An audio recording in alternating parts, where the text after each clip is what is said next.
Tant que les consommateurs ils sont pas prêts à suivre, nous on peut se battre autant qu'on veut, on pourra rien faire.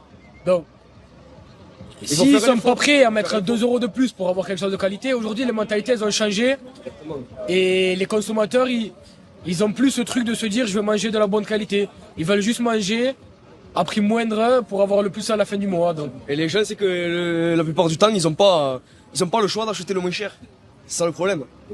On essaie de soutenir, ils ont souvent pas le temps d'acheter le moins cher ou assez de moyens pour acheter des produits français. Il faut aussi se dire que on a des familles, on se lève tous les matins pour les nourrir et on a du mal et on n'a pas de vacances. Il faut se le dire, pas de vacances. On a du mal à se faire des loisirs le week-end. Là, les fêtes de Noël arrivent, on est pris à la gorge. Et nos enfants, on ne sait pas s'ils auront un cadeau.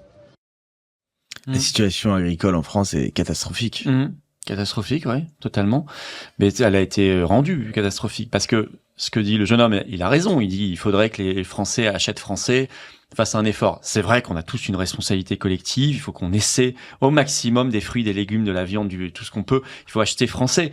Et on regarde, on se renseigne, mais enfin c'est pas forcément facile. Et parfois c'est rendu un peu plus cher, effectivement.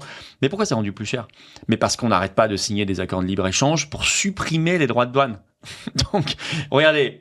Vous connaissez les paquets de tomates cerises à 0,99 € dans plein de grandes surfaces. Ça vient du Maroc. Pourquoi ça vient du Maroc à 0,99 €? Il n'y a aucune tomate cerise en France qui arrive à vendre au même prix. Mais parce qu'en l'an 2000, l'Union européenne a signé un accord de libre-échange sur les tomates cerises avec le Maroc. Donc évidemment, on a rendu le produit local, le produit français, moins compétitif. Il est meilleur, hein. Il est meilleur et je pense qu'il utilise des produits le Maroc utilise des produits qui sont interdits en France par ailleurs, pesticides, tout ça. Mais c'est un exemple. Et là, demain, on va mettre le bœuf brésilien ou même argentin, qui peut être de bonne qualité pour le coup, il y a de la bonne viande, en concurrence avec l'excellente viande française, parce qu'on va effondrer les droits de douane. Donc après, ça sera pas suffisant de dire c'est au consommateur de faire la différence. Non, le problème c'est qu'on lui met dans les mains, directement dans les assiettes, des produits moins chers venus de l'étranger. Donc c'est criminel de faire ça.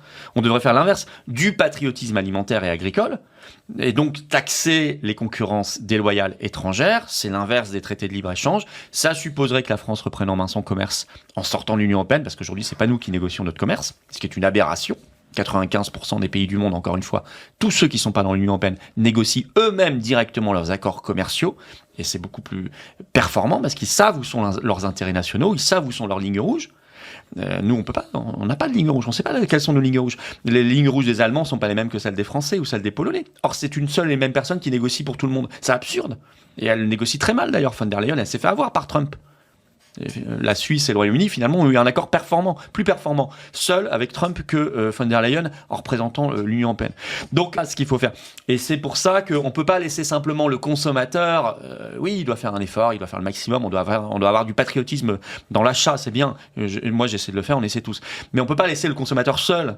Il faut aussi recréer un marché national, un patriotisme, donner priorité à nos produits agricoles français dans les cantines scolaires, dans les marchés publics, toutes choses interdites par le droit européen. Moi, je suis désolé, j'en reviens toujours au même parce qu'il faut regarder les choses à la racine.